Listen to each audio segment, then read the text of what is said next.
সৌরভের মন্তব্যকে ভালো চোখে দেখছেন না তিনিও। অভিনেত্রী বললেন, আমি সৌরভ গাঙ্গুলির মতো বিজ্ঞ নই, উনি এসি ফ্লোরে শুটিং ফুটিং করেন। আরো কি বললেন অভিনেত্রী?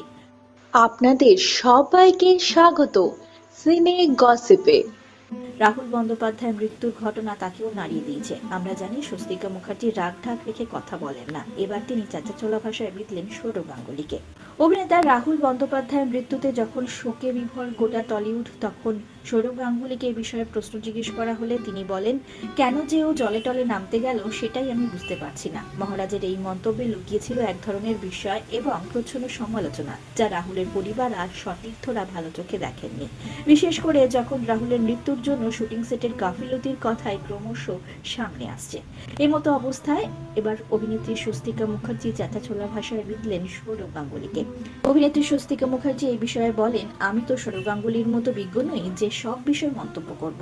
যে রাহুলের মৃত্যু নিয়ে উনি বলেছেন জলে টলে কেন নামলো, বাঞ্জি জাম্পিং টাম্পিং কেন করা হয়, আমরা যখনই এই ধরনের শব্দ ব্যবহার করি, জল টল হ্যানা ত্যানা, তখন বিষয়টাকে খুব ছোট করে দেখবার প্রবণতা থাকে।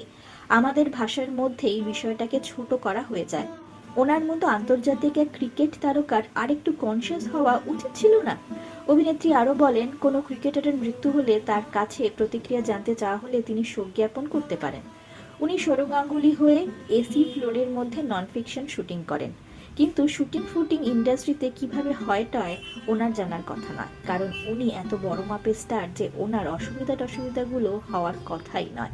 উনি কোটি কোটি টাকা পারিশ্রমিক নিয়ে কাজ করেন, উনি যা চাইবেন ওনাকে তাই দেওয়া হবে। এই মন্তব্য করা উচিত নয়। স্বস্তিকা আরো বলেন, গোটা বিষয়টা সৌরভ গাঙ্গুলির ভাবনার বাইরে। তার কথায় আরজি করের সময় থেকেই দেখেছি উনি এ ধরনের মন্তব্য করেন। অভিনেত্রী স্বস্তিকা মুখার্জি এই বিষয়ে আরো বলেন, অভিনেতারা সেফটি নিয়ে প্রশ্ন তুলে কাজ করতে অস্বীকার করলে তাকে সহজেই বাদ দিয়ে দেওয়া হয়, তার জায়গায় অন্য কেউ চলে আসে। আর তুমি প্রতিবাদ করলে দাগিয়ে দেওয়া হবে তোমার অনেক ট্যান্ট্রাম, তুমি প্রোডাকশন ফ্রেন্ডলি নও।